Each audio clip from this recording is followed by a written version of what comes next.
Well, hey, everybody, and welcome to the debrief with your friends here at Sandals Church, where we get real answers to your tough questions from the Bible with the PMB, Pastor Matt Brown. Chowing down on apples today. That's right. Wow. Well, I was. Yes. So, and we're also joined today by the wonderful Tim Holly, who is here in place of Justin for the week. Holly for the holidays. Here I am. Oh, that was good. Deck the hollies. Mm-hmm. Oh. Deck the hollies. Yep, and he brought his Little League shirt today for everybody who's watching online. He's got a big game today against 12-year-olds. Guys, I was never good at T-ball. Yes. I'm sorry. Well, big strike zone. Can I tell you how many times? Big strike zone. Can I tell you how many times the pitching machine struck me out? Like, it's embarrassing to talk about, but really? The reality is a safe place. Thank you. Yeah. See, that's the advantage. I was super short, so I always got on base. Yeah, it was hard. It's hard I did to throw. not. I was struck out by a machine over and over and over again. If you can believe it, I was not good with any ball and sports. Didn't go well. Here's what I always wonder, though, is that how many kids are like playing a sport and they're just really sucking at it for a long time before they realize that they just have bad eyesight, like, and their parents need to take them to the eye doctor. Oh, yeah, I didn't think Was that what happened to you, Tim? In 6th grade, I'm like, hey, can I have a seat closer to the board, please? I'm asking my friends, can you read what the board says? Teachers think you're cheating. I'm like, no, I just can't see. Like, that's really what it comes down to. So it's my parents' fault. I was bad at Little total League. neglect. Oh, okay. Yeah. There it is. I'm going to report Have that. you talked about that in counseling? It sounds like this is a deep-seated thing. I just thought that I could share with you guys first and see how it went. Maybe you should try T-ball again, buddy. Probably be really good at it now. You know how I knew I needed glasses? I was making fun of one of our employees who had to get glasses, and he threw the eye chart up and was telling people what he couldn't see. You were silent. And I was like... And the room fell silent. I can't read any of those letters. Your laughter turned into just tiny tears. Yeah. So, okay, true story. So when I was in the Army, I had the hardest time. So they have all these awards when you go through the Army to try to be the best Rambo, whatever, you know. Nobody knows who Rambo is nowadays. So like Jason Bourne. Sure, so I wanted to be Bourne. Jason Bourne. Yeah. And I couldn't qualify. I could not qualify for the shooting range. And the stinking Army, dude, they tested my eyes and said it was fine. I literally cannot see. So here's the miracle. I passed the shooting thing barely because my drill instructor taught me how to cheat. You just aim at the bottom and let the bullet skip. So the bullet, so you can't miss over the top. But if you skip it, it'll still hit the target. And that's the only way I passed. And it's like I cannot see the United States Army, dude. It's like, guys. Oh my goodness. You're in the Lord's Army. Yeah, now I'm in the Lord's Army, and I once was blind, but now I see. Likewise. Oh, well, that is beautiful. Well, we are excited to have you guys here with us today. Before we kick off the show, we have a great 5-star review and feedback. Also, we're looking at the numbers, and we're about, I would say, halfway to our goal for 5-star reviews and feedback that can start pushing us up to where we'll be in the rankings on the iTunes podcast store. I got a 5-star review this week. You did? I was in the checkout line at a grocery store, and a debrief listener let me cut because I was buying one item.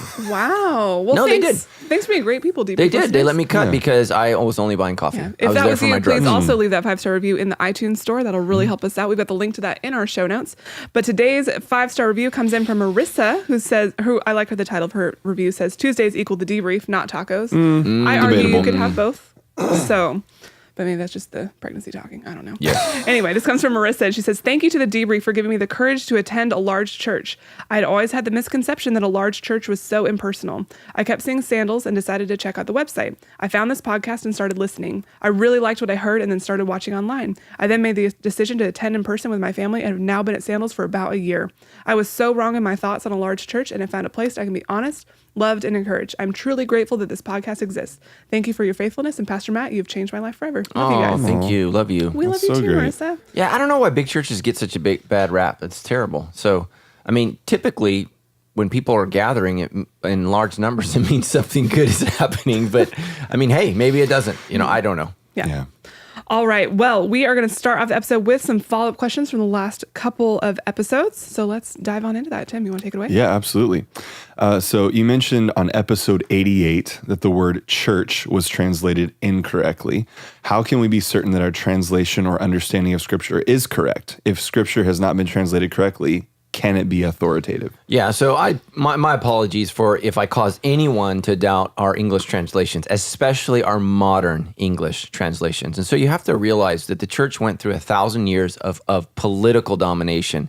And so scholars were limited politically with how they could translate things. So just think about like political correctness now. We're not allowed to say certain things or speak certain ways because of there's this you're going to get in trouble if you say something, even if it's the truth specifically. Well, the church went through that. And so there were, some of those things. And the church just doesn't struggle with that now because the manuscripts are out there and everybody has them and we're able to translate them. And so, some people like that are King James only. Well, the King James is a great translation. It's beautiful, but it wasn't based upon the best manuscripts that were available. Over time, we've discovered literally thousands of manuscripts all over the world that tell us we can trust the Bible. So how can we trust the translation? Because the translation is based upon literally, I believe, 22,000 pieces of the New Testament have been gathered, many of them full books, partial books, whatever.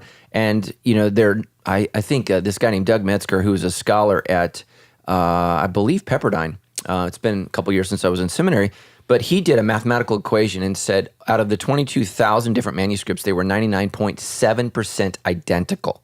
So think about that. You have all of these manuscripts all over the world, in Egyptian, in Coptic, in Syrian, in Hebrew, in Greek, in Latin, multiple translations in Hebrew, multiple decades in Hebrew, and the similarities were striking because people were translating what they believed to be the Word of God. And so there was a great deal of emphasis on getting it correct. And so we can trust that. And no other ancient document that you study in school is even close, even remotely close, to what we have with the Scripture. So we can trust the manuscripts. Modern translations do a great job of making sure that we know what it means. And in most of your Bibles, there's a footnote there that if it translated church, there'll be a little footnote, and down at the bottom it will say assembly, gathering, or congregation. That's what it means. So church is an acceptable translation if you understand it doesn't mean building. That's the problem is the word was connotated with building. I go to the church. And so Jesus is not calling us to a structure.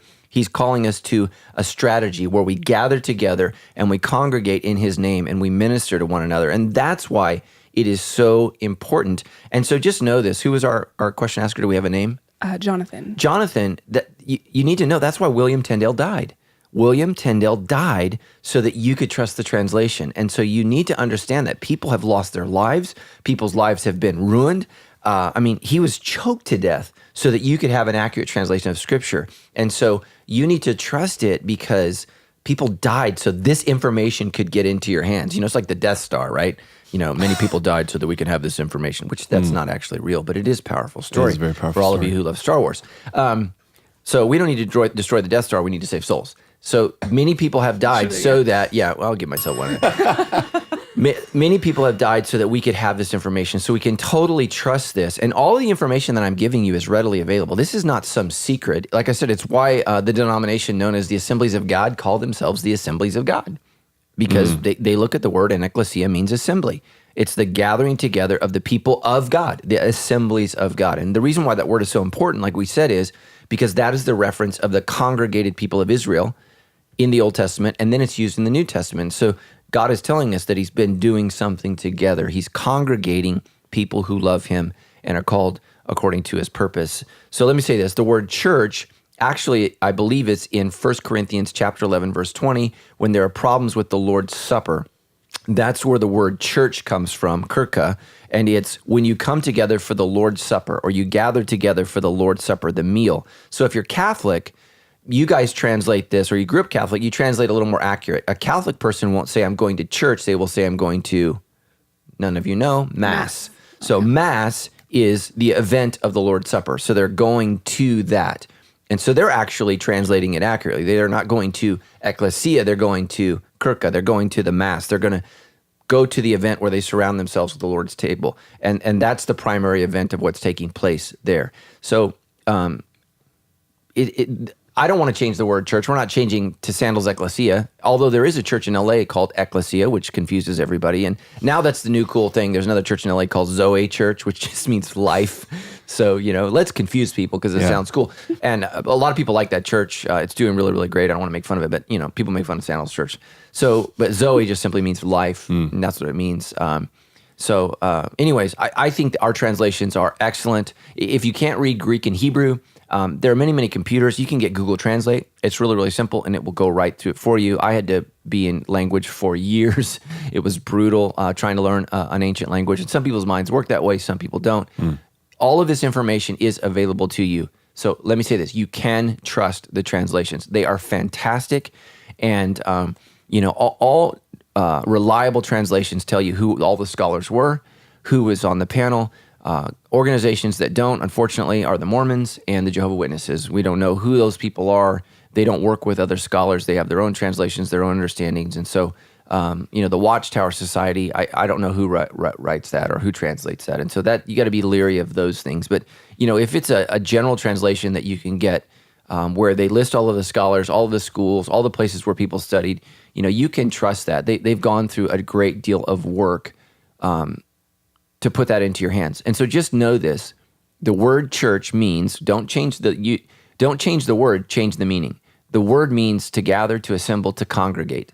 That's what it means. It means to come together. We need to gather together as the church to experience the power of God's word, to sing, to encourage, to pray, to do all of those things. We're to do that together. And why that's so important is in the 1970s, the Jesus movement was built upon this idea of a personal relationship with Jesus, which is great because a lot of people grew up in church, but they had never been born again. They had never had an encounter with God where they repented of their sins and gave their life to Christ. And some of you listening, you've never done that. You've just grown up Christian.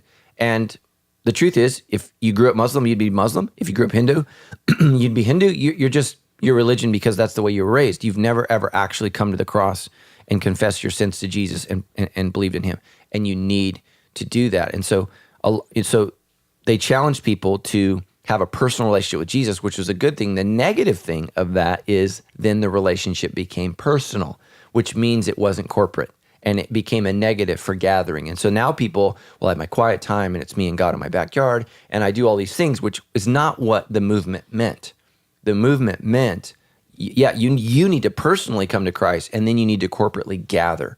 Mm-hmm. So like we don't get baptized by ourselves. We get baptized in the presence of believers. We don't partake of the Lord's Supper by ourselves. We do that with the church. We don't, you can worship by yourself, but we need to worship with the church. We need to gather with the church. We need to serve the church because the gathering is what Jesus is building. The congregation, we congregate and assemble together. So that's what it means, and that's what God's about. And so that's why we need to build all these churches or reclaim these churches really is what we're doing so that people can congregate.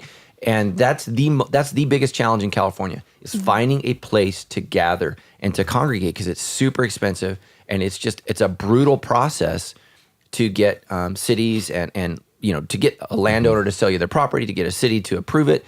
I mean, transitioning in something to a religious gathering place is quite difficult. Yeah. So great question. Trust your translations. If you can't speak Greek or Hebrew or read it, get a couple translations and read them. Get the ESV, get the NLT that I use. Look at it in the Message. A lot of times the Message will really, really bring out the flavor of it in a very, very special and unique way. So there you go. All right. Awesome. This next question comes in from Stephanie. To be clear, it's Stephanie with an F, so it's not me. Not you. And she asks, on the last debrief, you talked about building churches in California and India as your primary focus at this point. I know our church is sending 100 people to India, so are we helping them build a Sandals church there, or are they building their own church? And if we as a church are helping them, what can we do to support them? Yeah, that's a great question. So we need to really rally together and figure it out because my passion is to build the church here and in India. And so, and matter of fact, we have people from our church that are not just in India, but in other places of the world. And what we want to see is we want to see the church built. So what we will do is we'll figure out ways to help you be a part of it. The problem is many of our missionaries that are going to those places have to do so secretly because they can get in trouble, they can get deported, and sometimes they can be imprisoned, and in some cases killed. So we have to be very, very careful with the way that we market that. We're very, very blessed in the United States of America to do what we do. We had a bunch of people almost get arrested in Southeast Asia 2 years ago. Mm-hmm. So we literally had to, start calling people and figure out what was going to happen. And the reason that they were arrested is they actually just gave out Bibles. I mean, that was it in a foreign country. Mm-hmm. And in many, many places in the world, the Bible is a book that is not legal. It's illegal to have that book in your hands, which is such a tragedy for all of us who call ourselves Christians. And it's legal here and we don't even read it. Mm. And so, think about what that says. If communism is afraid of it, maybe you should read it. Right? Why are they so afraid of this book and what it does to people? So read it, check it out. So we will be informing you. There's always ways that you can get involved. We have a thing called the Go Team. we actually have a position. We've been searching, I believe, for a year in our church to replace Pastor Derek, who left a couple years ago, who was the head of our literally missionary movement in that area. So we have some volunteers in our church who've been running that. Pastor Claude Hickman is a part of that, so you can contact him. There's all kinds of ways to get involved. But in order for you to get involved, we have to trust you, know you, and work with you on a deeper level. You can write a check at any time, but to be intimately involved, they have to know who you are and know that you're a part of the team, and we can trust you because people's lives are at stake, and so we want to guard that and protect that. So, for sure. But in California, any churches that we do here, you can be a part of that. So the number one step would be, if you're interested in leadership, would be Rogo School. But I think that time has passed. You can try next year. We have more than enough qualified candidates this year. Be praying for the whole team as they discern who gets in and who doesn't this year, because we only have so many slots. So yeah. And if you are interested in learning more about what we're doing in India, we actually have it on our website at sandalschurch.com/India. So you can learn more about just our vision there, ways to support the people who are there, ways to get involved with things that we're doing here. We've actually got some updates coming to that page pretty soon. They're going to have some new ways for you to get involved. So check out sandalschurch.com/India. We'll also throw it on the show notes at debrief.show/89. Yeah. And so hold on. We have a couple of people that are getting ready to launch pretty quickly. And I know that they're trying to raise support. So the church supports them partially. We don't support all of it. So the church is a major partner in their process, but what they need to do is they need to reach out and develop relationships with people and connect with them. So if you want to be a part of that, we have people that are currently right now waiting to launch and go to India, and they would love your support. And so, Tammy and I support, I believe, 6 of our missionaries right now. And we tithe. We tithe to the church, and we support Sandals Church. So we would encourage you to be a part of that. They're great, great individuals who are literally sacrificing everything to go overseas in the name of Jesus. It's great. Yeah, it's incredible. Well, thank you guys so much for sending in those follow-up questions. We love answering to questions about answers to questions. So the conversation never has to stop here. So you can always send us your questions at debrief.show or on Facebook. But for now, we're going to dive into some questions from your weekend sermon. And then we've also got a bunch of questions that have been piling up about how to navigate your faith in settings where people don't really agree with you, which it's Thanksgiving week. And I'm feeling we're all about to sit around some tables. We're going to be those very exact unthankful for family situations. So first up, we have some questions from this weekend. Now, Pastor Matt, this weekend, you shared a story from Mark 14 about a woman who poured out an expensive perfume over Jesus. And you mentioned there are actually 4 separate versions of this story.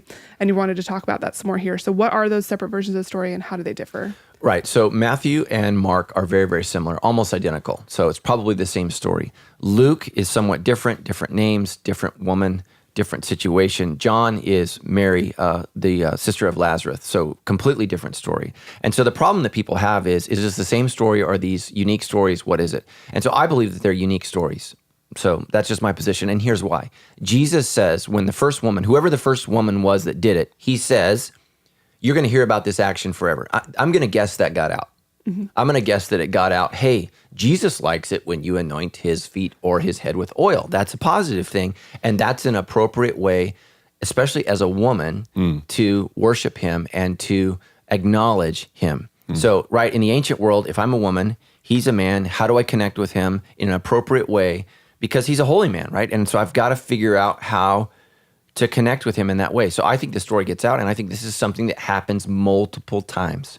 And sometimes for his burial, in the case of Simon the Pharisee, which is the story in Luke, where he says, well, if Jesus really was a prophet, I think this is another situation where maybe she heard about the other woman, or maybe she was the first one and others heard about it. So I don't know who was first or second, because the Gospels are not always interested in chronology. So what does that mean?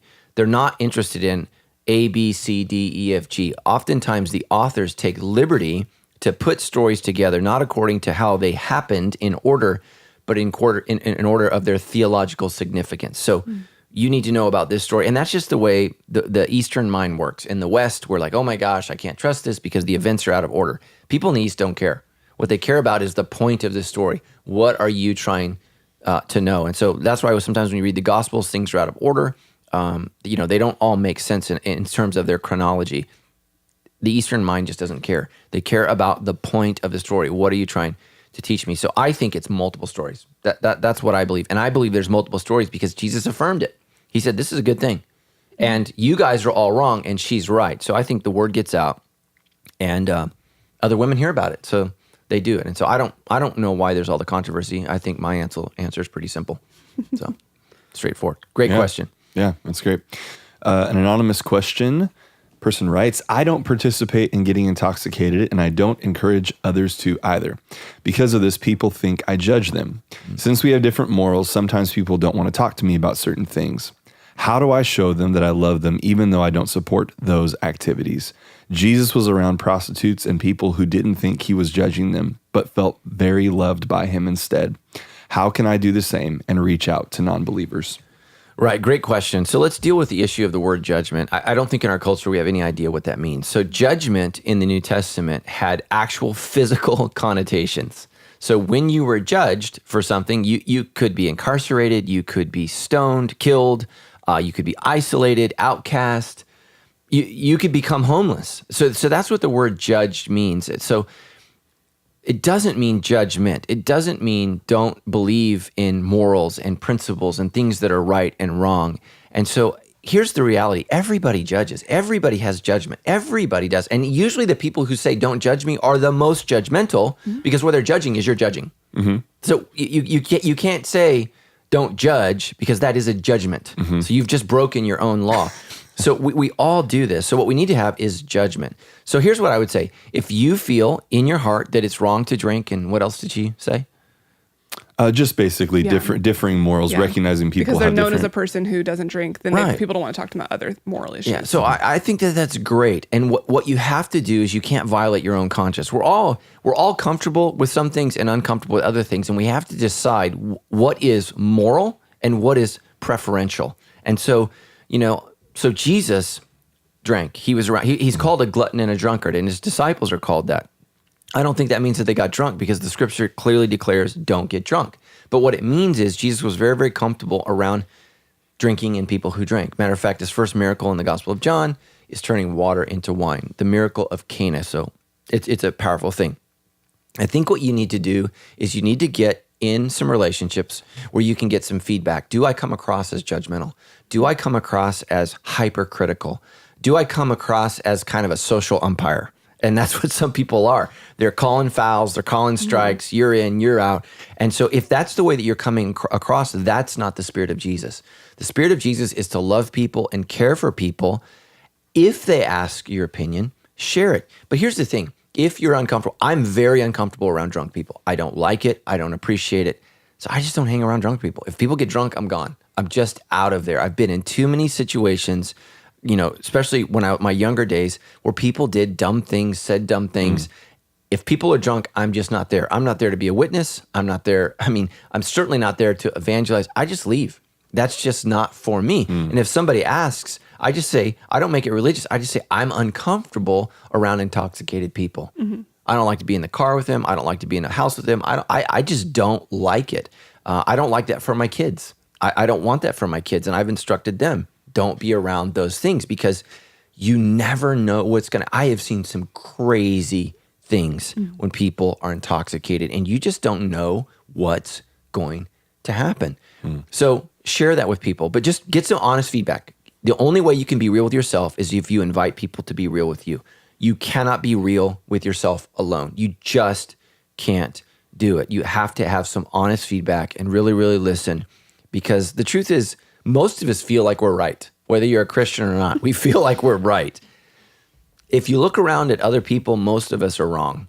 So if you can see that in others, what are you not seeing in yourself? And so invite people into that. And so I just would say, I need to grow in love. I need to grow in grace. But I think it's good to have these boundaries and these morals for you. There's nothing wrong with not drinking. I think that's a good thing. And I would recommend that, especially if you're young, because you haven't figured out yet how to balance drinking and decision-making. So I'm in my 40s. I can have a drink and not get stupid. For many of you who are in your early 20s, that's impossible. So, think when you drink is an oxymoron for you. It doesn't occur. So I just would say, how can I be more loving and more gracious in this situation and more kind to others? Don't come across religious. Just don't. Come across as a loving, kind person. And if you have an opportunity to share your views, that's fine. And then you shouldn't be in relationship with people who pressure you to drink. So there's two sides of pressure. One is you guys shouldn't drink because it's bad. Then there's the other side. Oh, come on. You need to smoke with me. You need to vape with me. You need to smoke pot with me. man, those people get away from. Anybody that's pressuring you to do something that you're uncomfortable with, those aren't your friends. They're not your friends. A friend loves you as you are and embraces you for who you are, and is going to allow you to maybe not be, not participate in those things, and that's good. I would never, ever, ever pressure anybody to do anything. I think that's ridiculous. So. All right. Well, this next question comes from Tess. And she says, I'm a student on a Christian university campus, constantly surrounded by other believers. So when it comes time to have lunch or dinner, it's the norm to pray before your meal. How can I, as a believer, still pray before my meal with my non-Christian friends while also being sensitive to the fact that prayer may not be a day-to-day occurrence for them? What's a useful strategy to be bold while still maintaining an acknowledgement of who Jesus is in my life? Right. So I don't think that we pray with non-believers. I don't think we pray over our food with non-believers. I think that we pray silently and to ourselves. And you can take a moment, close your eyes, bow your head. Everybody's going to figure it out. Right. Literally do it in a couple seconds, and just close your eyes, bow your head, take a moment of silence, say, Lord, thank you for this food. Thank you for my friends. Help me to be an example of your love for them in your mind. That's it. Amen. And, you don't have to be offensive. And I don't think that praying over food is a stand. I think just taking a moment to bow your head and close your eyes and bless your food is a great, great testimony, and they're going to notice. They're going to notice, and I think that that's a great thing. You don't have to disrupt everybody and pray. Now, I do it with my family. If my family is present, we bless the food because that's my family. But if it's just me with friends, I can just take a second and pray, and that's great. So that's what I would do. Okay. I don't always pray before I eat. Oh yeah, I'm really Do you guys bad. I ever get really feel- hungry. I'm like, Just the Lord dive has in. blessed Terrible. this. Yeah. It has come from Yeah. Him. And I think even too that the sense of I'll go out with friends that are no believers, and there's that moment of like, Are we right? And I'm like, I feel I want to be real about the fact that I don't always do this, and now that I'm with you, I don't want to feel like I have to. So I'll even just say that, like, do you always pray before you eat? Yeah. We're like, yeah, I do, or no, I don't. I'm like, if you do, let's do it. If you don't, then we don't have to, because God's good and He's blessed this food. Yeah. So praying over food comes from two places in the Bible. One, the Lord's Prayer. Our Father in heaven, hallowed be thy name. Thy kingdom come, thy will be done. Give us this day our daily bread. So we're acknowledging that God has done something for us and He has blessed us. And you just need to know that a lot of people in the world are not eating today. So you are blessed. Next, it comes from, people gathered together to eat. And so I think if you're gathering together as a group of Christians for the purpose of an ecclesia, you should bless the food. I think, right, that's the purpose. Father, and you don't ask God to just bless the food, you ask God to bless the food in the meeting. Right. To be a part of us. We are sharing a meal together in your name, and we seek your guidance, your direction, and your wisdom. And so that's when I think that you should specifically do it. But if it's just a bunch of Christians who are grabbing In-N-Out Burger, just get In-N-Out Burger. But if you're gathering together for the purpose of community group, man, absolutely. Yeah, I think to not begin with prayer would be an atrocity because you're asking God to be a part of your meeting and you're gathering, you're congregating in His name, and you need to acknowledge that. So That's awesome. I'd also like to acknowledge this is the second episode in a row you've mentioned In-N-Out, and I think we're gonna have some people headed I there love right it, dude. now. Yeah. I love it. It is a blessed establishment. Tiny verses on the cups. I just Tiny wish they would little come up with verses. gluten-free buns because I miss the buns. Well, we'll pray for that in the new year. Yeah, I don't think they're going to do it. All right, this next question comes in from David. Writes, I have viewed many, and I do mean many, of your archive videos. Thanks for checking those out, David. Numerous times you've used the word convicted. You made a statement with convicted in the sermon this weekend, too. What exactly does convicted mean? Yeah, guilty. You feel guilty. That's what it means. So it's just a religious term, and thank you. I'll try not to use that word anymore, but it means that you feel a sense of guilt that is directed from God. So, and so what that means is God is leading us to apologize. And that word is called repentance. So it's saying, God, I'm sorry. I'm not going to do this anymore. So repentance is twofold. It's the acknowledgement and the apology of what you've done wrong. And then it is the movement away from what you've done wrong. So you can't apologize and keep doing it. So a sincere apology is an act of repentance. God, I'm sorry, and I'm no longer going to do this. This is not going to happen again because it brought, and so what sin does is sin brings relational suffering to you, to God, to someone else. I'm not going to do this anymore. And that's why people need to understand sin is hurting someone. It's always hurting someone. So it's either hurting you, it's hurting your friend, or it's hurting your relationship with God. We can grieve the Holy Spirit who lives within us. So we're wounding the Spirit of God who's inside of us. And that should bother us, that what I'm doing is grieving. Think about that word. Like, we use that word when someone's died. Yeah.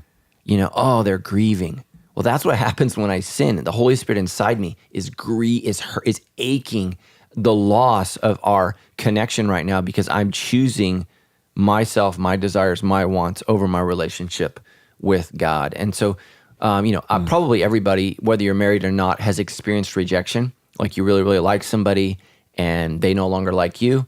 And that feeling, right, that grieving, that's relational grieving. And that's what the Holy Spirit is going through, because what you're saying is, no, we're temporarily breaking up because I want to do what I want to do.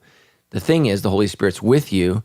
So it's like being married to an unfaithful spouse, right? You're stuck in this relationship with a spouse who continually cheats, and that's the Holy Spirit. The Holy Spirit's stuck in this relationship with someone who just keeps breaking his heart. And you're not supposed to do that. And if you truly care about God, you care about the Holy Spirit. And so that's what it means. It means you feel guilty. And again, in our society, everybody's against guilt. And I don't think that that's a good thing. I think when a society that robs people of the experience of guilt, what it does is it robs them of the experience of grace. And so that's why a lot of people in our society can't ever heal and get over it, because we've said sin isn't real. And so when you make sin something that's false, you make grace an experience that's not real. And so it's just a real tragedy in our society, as we think we've done such a good thing. You should never feel guilty.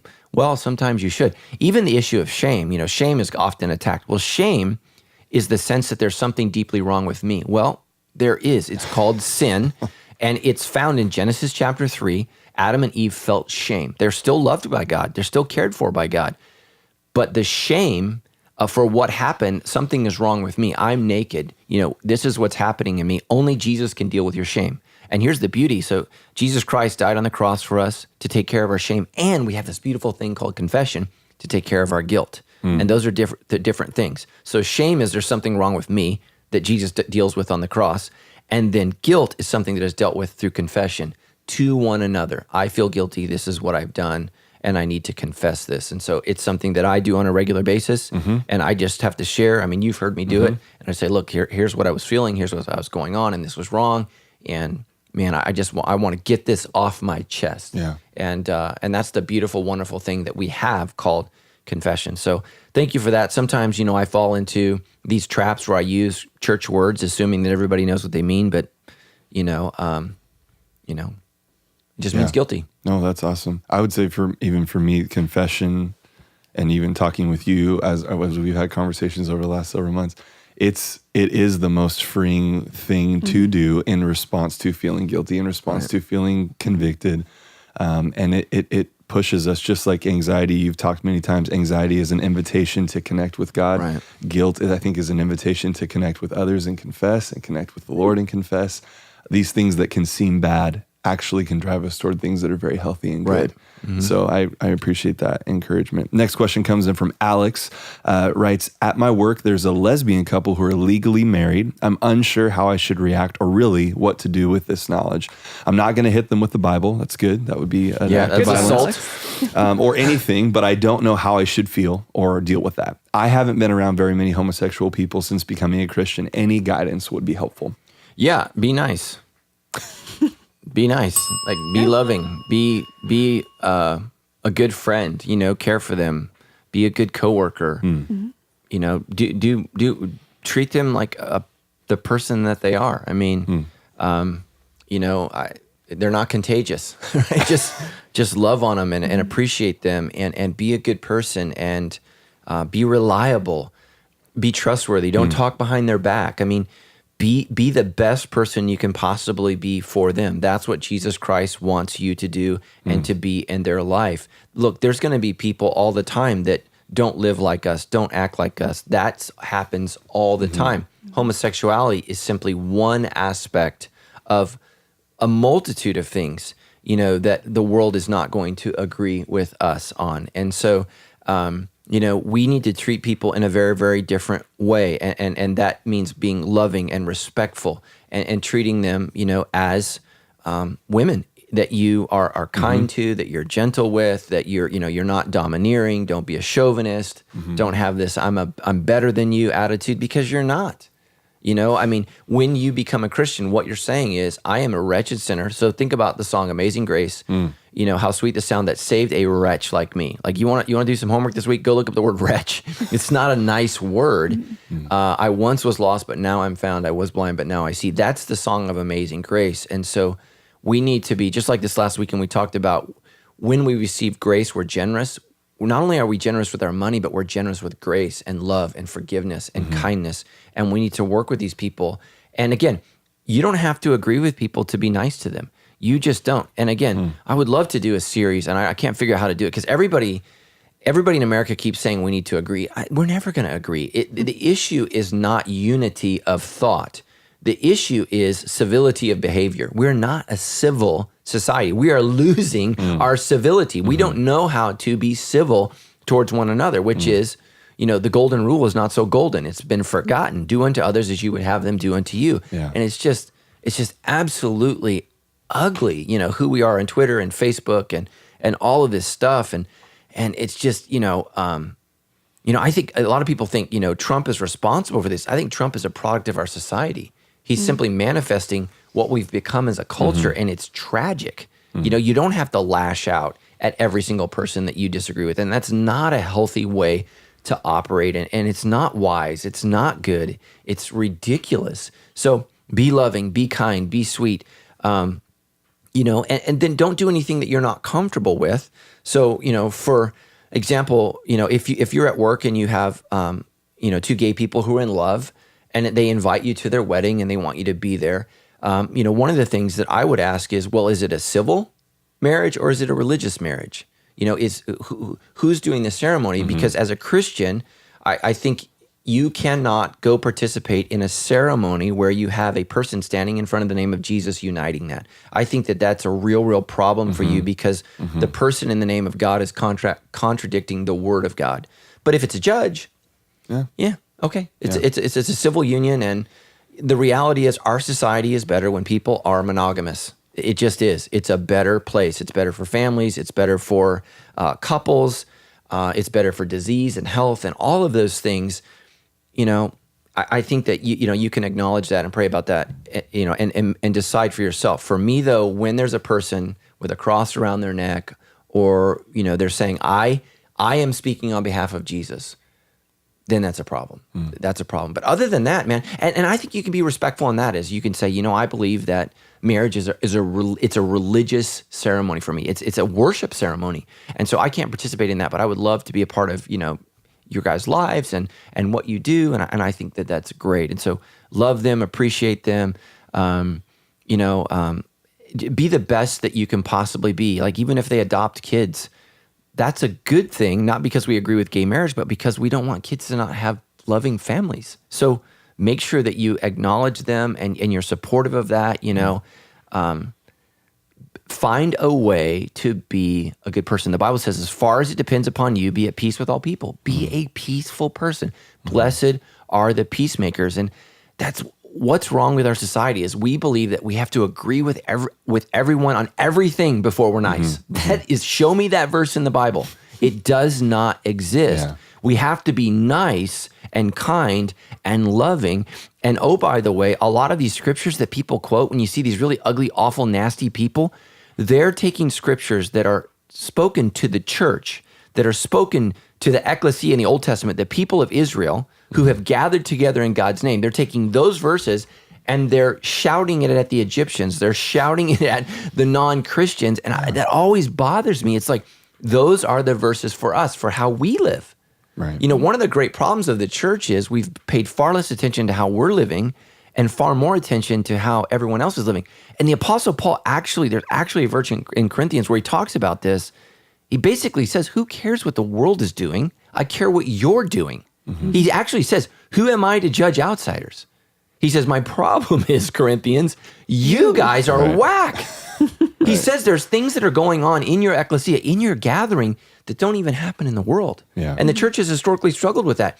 Deal with pastors and priests who touch kids first. Let's start there before we start dealing with all of these issues out in the world. We have wolves amongst us. We have to deal with these issues amongst us. And so just understand, The church is a government unto itself. We self-govern, we self-operate, we come together to function under the law of God and the love of Jesus Christ. We try to do that. We don't put that over on everybody else. People have to decide to come to Jesus, follow Jesus. Now, if they come to you and they say, well, I'm a follower of Jesus and I believe God's made me this way and blah, blah, blah, then that's an opportunity to say, well, all of us are made with personalities, with desires, with wants, and with needs. All of those must conform to the image of Christ. That's what a Christian to me means. A Christian to me means that I submit all of my desires, all of my wants, all of my needs, all of my brokenness to the teachings of Jesus. And so that's what a Christian is, a little Christ. And so that's an opportunity to share the gospel, but don't do it in a condemning way. Just share what it means to you. And that is a powerful, powerful testimony. And you can say, and this is what it means to my church. This is what Sandals Church is about. We're all trying to rid ourselves of sin, and we all are sinners. We're all trying to become who God has called us to be. And what that means is we want to think, feel, and act like Jesus. If you're new to the podcast, this is what it means to be a Christian. I've got to learn to think, act, and feel like Jesus. So here's what happens. Here's how I feel. How would Christ feel? Here's what happened. Here's how I want to respond. How has Christ called me to respond? Right. Here's what I think about the issue. How would Jesus think about the issue? And that is the role of the church. And so to complicate that, we just had a gathering last night of a couple of our friends who are, they're actually, both of them are on staff at our church. And they came to Tammy and I and two other friends in our church. And listen to this, we gathered together to try to figure out what the right thing was to do about something that was very personal and hurtful for them. So here's a married couple in our church who, I would go to them for wisdom. I would go to them for input, and they're coming to us because they want to make sure that they're on the right page. And that's what Christians do. We don't just go with our gut. We don't just decide, WWJD is a great bracelet. And if some of you aren't old enough to remember what that was a kind of a fad. What would Jesus do? Yes. But you don't decide that on your own. We go to the church. We go to people who know God, who love God, who are obedient to God, and know us and love us and want to be obedient to the truth. And we put that out there and we say, what do you guys think? Because our passions and our desires often, are usually contrary to God's word. If God just wanted you to follow your heart and follow your passions, most of the scriptures never need to be written. But unfortunately, our passions and our hearts and our desires get us in that way. So just know this, the Bible teaches that homosexual sex is not for followers of Jesus. That is consistently taught through the scriptures. Never once is it acknowledged as a positive thing. Now, does God love gay people? Absolutely. He has a wonderful plan for their heart. He has a wonderful plan for my heart. He has a wonderful plan for my life. And it does not mean that I seek out all of my sexual passions and desires. Matter of fact, the Bible says that Matt Brown's passions and desires, the way Matt Brown was made, let's use that language, is going to lead him to hell. So one of the things that God came to save us all from is ourselves. So in this instance, God doesn't need to save the lesbian couple at your work. He needs to save you from your own judgmental attitude, from your own passions, from how you would think or act or behave towards this. So be as wonderful as you possibly can. And here's my prayer. God doesn't want that to be a fake wonderful. He actually wants it to be a real wonderful. Be glad for them and excited for them and love them and care for them, because that's how Jesus reached out to people. Now, he also said, leave your life of sin when it was appropriate, when it was right. But for that to happen, people need to have a hunger for God. They need to have a hunger for Jesus. They need to begin sensing that something's not right in their life. And that's when we share the gospel. That's when you say, here is who Jesus is. Man, that's when we have to be so careful, not only with how we share the gospel, but when we share it. And so that's why at Sandals Church, a lot of people say, why don't you give an altar call every single week? Because I believe nowadays in a post-Christian culture, most people are not ready to make a decision to follow Jesus and give up everything in one sermon. They actually need to go to our path group and figure out who Jesus is, figure out who they are, and make a decision. And we want to honor people, and we want to honor the process. And I believe that we need to be urgent, but we also must be patient. We have to be both with people. And so, again, welcome to the challenges of being a Christian. Yeah. And so, and just know this issue is not just towards people who are in same-sex relationships. This is in every person you deal with. And it is very, very difficult. My wife and I have been in disagreement for about a week.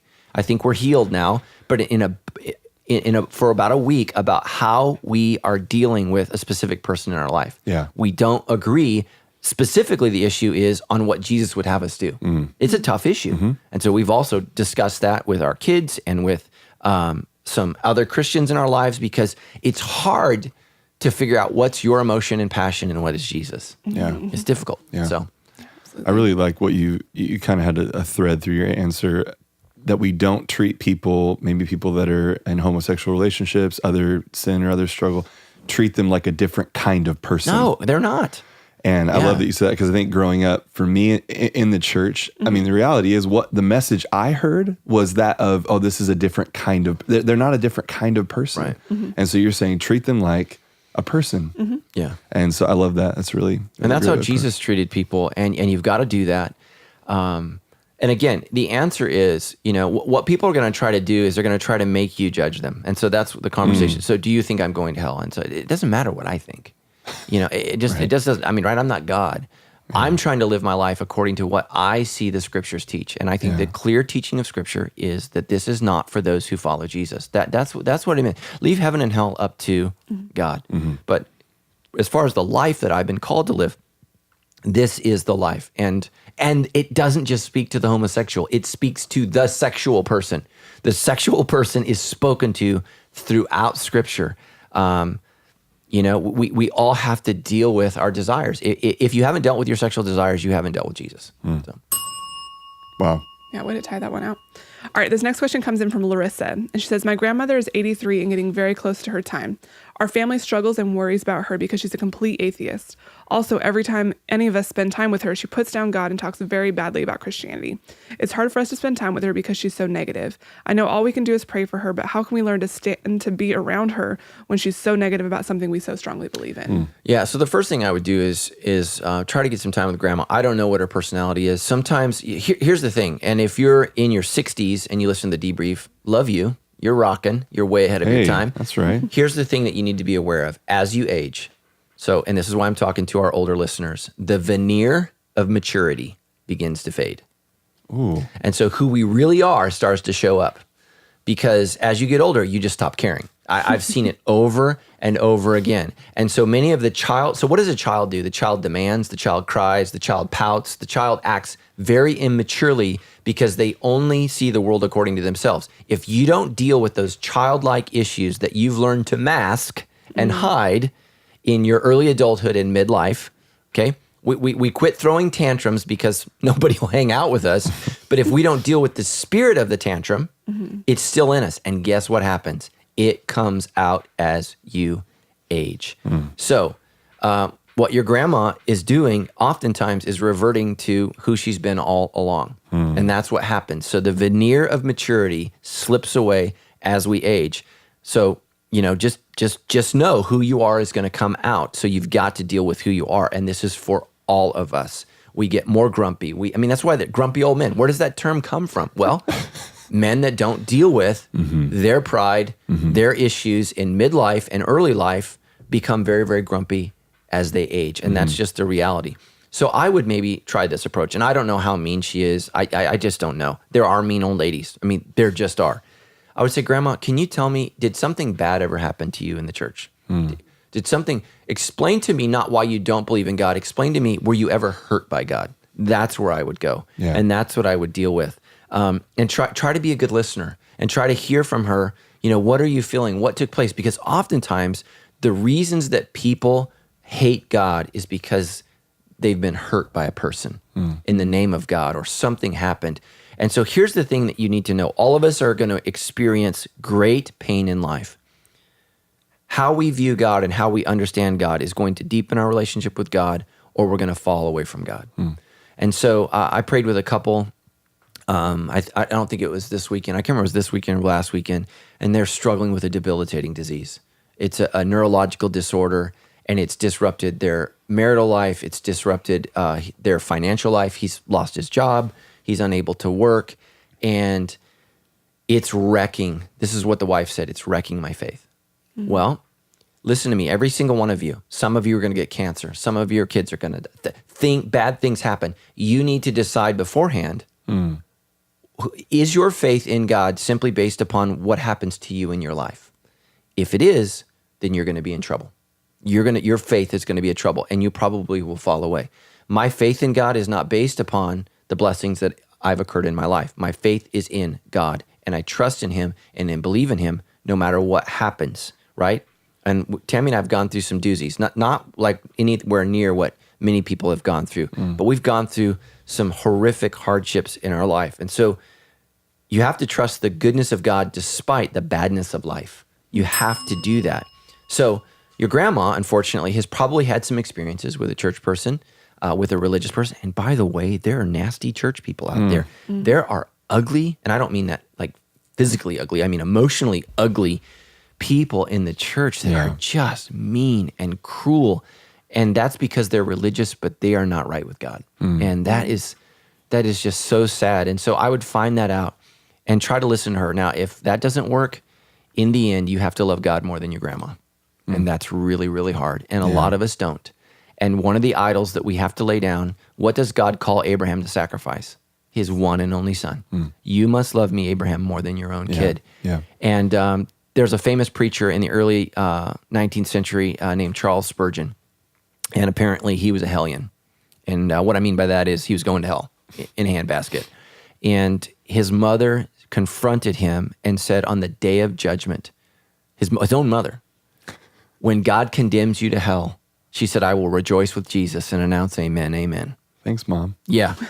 Not Captain Encouragement there, but it awoken That was the truth. faith in Charles Spurgeon, and it scared him to death, and he gave his life to Christ. And so we live in a society where everybody's going to heaven. Charles Spurgeon grew up in a society where everybody's going to hell. So we need to learn from that experience, and we need to be able to allow grandma, as much as we love her and care for her, to go where she wants to go. And heaven is with Jesus. Yeah. She does not want to go there if she does not want to be with Jesus. And here's the thing about Jesus. Jesus will allow your grandma to choose. And that is what's terrifying. She gets to choose. She gets to choose her choice, but she does not get to choose her consequence.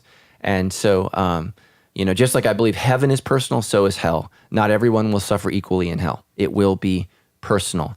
So we talked about hell as three things. It's banishment from God. It's punishment for our sins. And I believe it's destructive.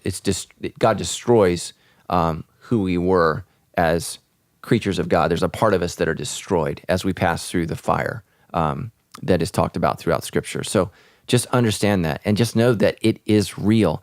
And we all need to be convicted about this. I had this talk with my son because one of his friends are dating a non-Christian. And I just looked at my son, and he's only 14, almost 15. And I said, please don't date a non-Christian girl who doesn't love Jesus. I said, because I don't want my grandbabies to go to hell. So make sure that's the number one quality. Yeah. I said, because I don't want to be in heaven without you and your kids. And I just told him that flat out. Now, no, some people are probably just crash their cars because I said that. But I want my kids to know that I believe that following God not only sends you to heaven, but it blesses you on earth. And I believe that. I believe Tammy and I have been blessed, and we have had our lives navigated through the ups and downs, through the good times and the bad, that's been navigated with God. And he has been the mediator when we've needed it. He's been our counselor when we've needed it. He's been literally our comforter when we've been broken. And I don't want my kids to have to go through life without that. And so my prayer is that if my kids have to choose between a single life, because they couldn't find a spouse that loves Jesus, or a married life with a spouse who doesn't love Jesus, I'm praying that they choose the single life. Right. And that's my prayer for them. And that's a tough choice. But again, back to the lesbian couple, I don't think homosexuals understand the gospel because I don't think heterosexual Christians have understood the gospel. We don't understand the call of Jesus. He's calling us to come and follow him and leave everything, right? And so he's willing to let people walk away. He calls this one follower, And he says, but first I must go home and bury my father. And Jesus says, let the dead bury the dead. No one can plow the field and look back. You got to choose. And now's the moment. And that dude chose wrong. And he walked away from Jesus. And Jesus let him. Yeah. He let him. And there were 2 thieves on the cross. One who got right and one who didn't. Yeah. One is in heaven and one is not. So we need to deal with that. And that is a real thing. Our society is broken in multiple ways, but the biggest way, like Charles Manson died this week, and it is a travesty to justice that it took this long for him to die. Absolutely. And I know some of our listeners are against the death penalty, and I would just challenge who the heck you think you are. Who the heck you think you are to morally intervene and say those families who lost that did not deserve. Charles Manson has tortured those families for like 45 years with his personality, with his presence. Our culture doesn't know how to hold people accountable. By the way, the young teenage girls who participated in the murder, they're up for parole. Right now, one of them has been paroled, and our governor, who does not give me a great deal of confidence, is going to decide whether she gets out or not. And what they're going to say is, well, has she served her? No. No, you murdered a pregnant woman, an 8-month-old pregnant woman. You go back and look up the Manson murders. They were horrific because they got off on it. Our culture doesn't know how to punish. In our culture, we believe punishment is cruel and unusual. No, it's right. Punishment is right when you have committed a great wrong. And one of the reasons why our culture is just off the rails is because we don't punish anybody for anything. And we have Charles Manson murderers that have been paroled. It's disgusting. God is righteous, and he's not afraid to judge. And I know that I got off on a little political bandwagon there, but man, we are so self-righteous as a society, and we think we so believe that we know what's right. And I think that Sharon Tate is the one that was murdered, and I got to listen to her sister on the radio, who I believe is in her 70s now, and has had to go before. It's like 80 parole board hearings. She has spent her life going, and I'm like, because our society can't do what they needed to do in the 60s, which was end this. It's just end this. I'm sorry. We don't need to rehabilitate people that hide under beds and wait for you to go to sleep, right? Okay. I'm sorry. You're tweaked. I will help send you to Jesus in his name. I just don't get our world. I just don't get our world. And, for those of you who don't agree with me and you're going to send in all your stuff, let me tell you why all these women are getting groped, molested, and all of these things are happening, because there's no consequences. There's no consequences. People cover for everybody, and it's disgusting. It is. Yeah. It is. So anyways, I'll be praying for your grandma. Man, I went way. That's fine. Yeah. Charles Manson. Bet you never thought that would come up when we talk about your grandma. You brought up a couple Charles there. Yeah. Charles Spurgeon, Charles Manson. Yeah. Very different fellows. Different men. Yeah. But I actually I love that you brought up the story about Charles Spurgeon and his mother, because the idea that she told him the truth is really a key part of being real with others. And it's something you talk about all the time, and thinking about, man, if someone in grandmother's life would have told her the truth early on. I'll never forget that's a story just in my own life of a friend who shared that they had an aunt that really went on into their life and really hard to be around. Nobody wanted to be around them, this aunt, because of how hard she was to deal with interpersonally. And then eventually someone, and it was later in her life, just told her, hey, you're a really hard person. Here's why. And she responded and said, I just wish someone would have told me sooner. And that's not a common maybe response, right? You kind of assume they're set in their ways. But just hearing that one story has always encouraged me to do what we do here at Sandals Church, and being real with others, asking, how do you experience me? How can I better, help to be experienced by you? Because the answer might be one day, I wish someone would have told me. Right. And you don't have to call somebody a jerk or use a cuss word. You can just say, I don't know if you're aware of this, but you are very mean. Right. You can say that. Right. You can say that, right? You are mean in the way that you treat people. Don't attack them as a person. Don't say you're a mean person. Say the way that you behave to people is mean. It is mean. And you need to know that. Yeah. It's unkind. It's not nice. Well, that's just how I am. Well, that makes me feel sad for you. Because I would never want to be an unkind person, and I don't want that for you. Yeah. Boom. You just drop the mic. Got it. We got to do a series on how to deal with toxic people. I thought you were going to say great. how to properly drop a mic. I thought that was what you were going to say. Well, Because there's an art form to that. I think, Right. so. Right. how to deal with hard people, and we drop the mic at the end of every episode. All right. So this next question comes in from Anonymous, and it says, the Bible teaches to honor your father and mother, and I strive, oh my goodness, and I strive to pursue Is that English in all your first I do. language? Some days. Okay. So Yeah. It's the New King James Version. So the Bible new- teaches us to honor our father and mother, and I strive to pursue that in all that I do. But I find it difficult when I see my parents settling in their faith and becoming complacent with sinful patterns. Recently, I've been made aware of some of those sinful patterns, namely pornography, in their lives. And I know we all struggle, and I don't want to shame them. But what advice do you have for adult children who strive to honor their parents, but are also aware of sin they see consistently being committed in their lives? Wow. This is a first. This This is easy going to one. be a rough Thanksgiving. Yeah, it's a first. I literally just put on my seatbelt that is Yeah. in this chair. It's Man. buckled up.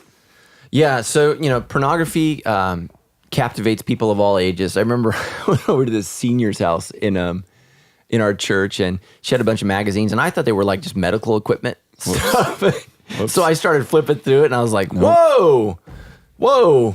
So and the old lady said, "Old ladies have needs too," and I was like, Whoops. "Oh, okay, this just got real." A need for Jesus. Yes. Clearly. So listen, I would challenge your parents, and I would, man, there is nothing good about pornography. There's nothing helpful. And for those of you who don't know why pornography is a sin, because you are watching someone else have sex, and that is wrong. That is wrong. So A, if they're not married, they're committing an adultery. B, if they are married, you're committing adultery because you're watching them, and it's just not something that's supposed to happen. We're supposed to honor nakedness, and our culture does not, right? Our culture just thinks you ought to be naked all the time. As Christians, we think we ought to be covered because there should be an area of privacy, and that includes parts of our bodies that we would consider sexual parts of our bodies, and that includes the act of sex. And so that's just my challenge. I wouldn't say that your parents are complacent. I would say they're in sin. So complacency, I want to do another series. I want to do it called The Drift. And because you don't just start, but I have this whole concept of like having like maybe like a canoe or something on stage where we just sit in, and Jesus Christ is this paddle, right, that he gives us. And if we stop paddling, we start drifting, and we only drift in one direction. We don't drift to God. No. We drift away from God. And that's what happens. And so, if you're a young couple, your intimacy, your sexual intimacy can't solely be based upon your attraction. It cannot. It must transition from attraction to appreciation. And that's where it has to go, because your body's going to change. It's going to not look as good as it did at one time. So you don't help that attraction by looking at naked young people. I mean, I'm assuming they're not looking at naked old porn. I don't know. Our world is into weird things. Phrases I never thought I'd hear. Yeah, my assumption is that this is pornography and they're staring at young people, which is just weird, right?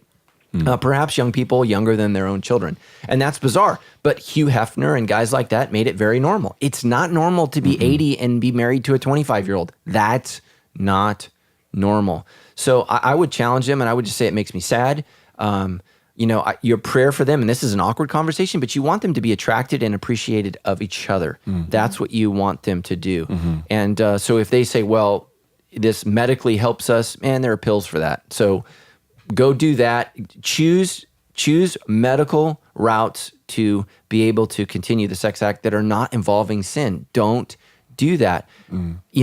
It is not good. Guys, if you want to diminish your attraction for your wife, or you ladies, you want to diminish your attraction for your husband, look at porn. It will diminish it. Yeah. It will. It takes away your appreciation of their beauty and their nudity. It just does. When you look at nude bodies all the time, it loses its attraction and it diminishes it. And so that was one of the things that helped me quit looking at porn, is I realized I'm spoiling my own party. What am I doing here? This is dumb. And, I want to appreciate my wife. The Bible actually says, do not forget your wife's breasts from her youth. That's the Bible. Don't forget those. Remember what you were attracted to, and remember what you were drawn to. Tammy and I, we look at pictures when we first got married, man. We were kids, man. We're old now, and it's okay. I still love her. I still think she's hot. I think she's great, but she's my wife. But I'm not going to go look at images of women half her age. Why would I do that? That's just stupid. And I don't want her looking at images of dudes half my age, man. I'm not half my age, and I can't be. I'm me. And that's who I am. And then we start comparing anatomy, and we start comparing. I mean, come on. what are you doing? You're robbing yourself of the blessing of intimacy and sex. And so, again, I know it might feel a little gross, but what you want is for your parents. Here's my goal for my kids. And they get grossed out because, I still kiss their mom. I am still very verbal that I am sexually attracted to their mom. I am. I want them to know that you can have sexual, romantic, spiritual intimacy well into life. I don't think there's any healthy models for that. For young people today, I think sex is always dating, it's always affairs, it's always this, it's always that.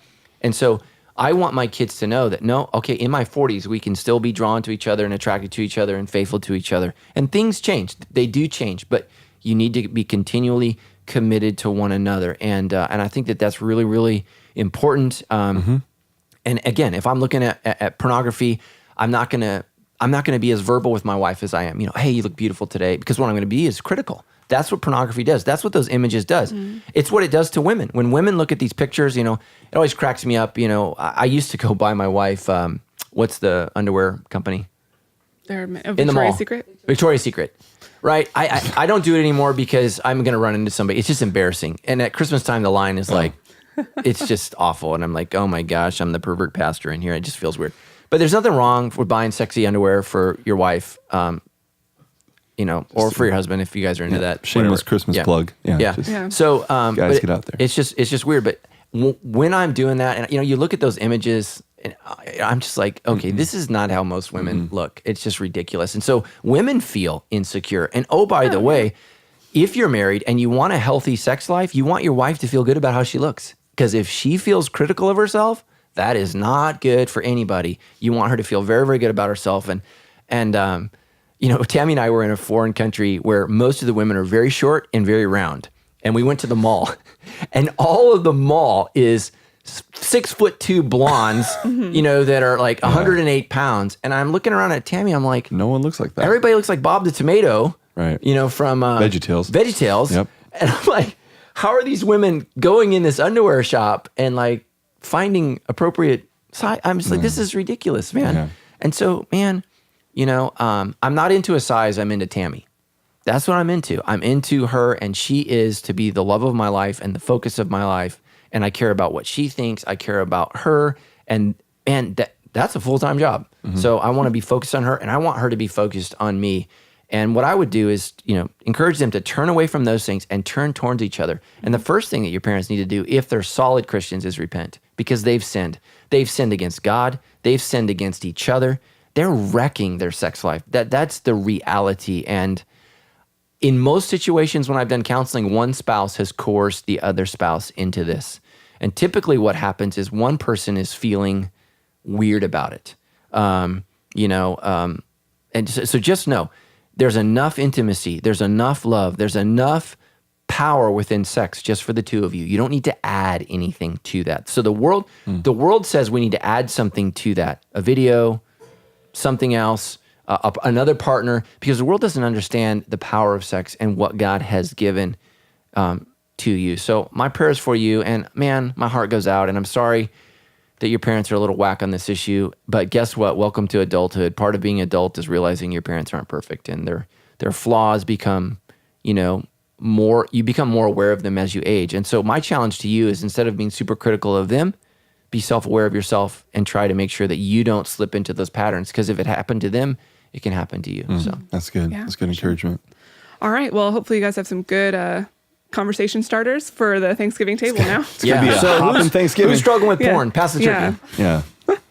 Well, that is all we've got for this week, folks. I hope you guys have a great Thanksgiving. Over the next few weeks on the debrief, we're going to be getting to a lot of those backlogged off-topic questions that you guys have been sending in, because we want to make sure to still cover those. So if you've got questions or anything about the sermons that you hear coming up, we would love to get those on the show. You can always send those in at debrief.show or send us a message on Facebook. We would love to get those on the show. You can find show notes for this episode at debrief.show/89. We'll have links to ways to give, ways to leave a review in iTunes. We'll have some of the resources that Pastor Matt has talked about on there. Make sure to check those out. You can also follow us at Debrief Show on Instagram, Facebook, and Twitter. We would love to have you be our friend on there, and you'll get some clips and quotes from the episodes. You can also watch this episode on YouTube if you're not already. We would love to have you on there. And last but not least, you can support Sandals Church in the Debrief by texting Give Debrief to 951-900-4120. And after much demand, that number is also on our website at debrief.show. Lots of reasons to check out debrief.show if you haven't yet, if you're not noticing that. Make sure to send us a text if you'd like to support the show or Sandals Church. We would love to have your support. You guys have a great Thanksgiving. Yeah, happy Thanksgiving. Yeah, fastest show ever. Yeah, it was. Yeah, it's been at 0 Made the it whole in time. record time. At 0. I literally had like little bouts of panic attack all the way through because I had no idea how long this I know. Okay, I was watching Yeah, watching Steph the was clock. watching. Yeah. But Happy Thanksgiving, everybody. I Happy love Thanksgiving. turkey. Like, this is like seriously like my favorite moment. And that's why PRD is not here today because he is preparing. He is Yeah, preparing if you his can heart. imagine, this is He is preparing. once This is his moment. in- Yeah, oh yeah. yeah. Yeah. This is his Christmas. He takes food seriously. So we love Very you, PRD. seriously. We miss you. And please come back. Yep, I got to get to my Little League game.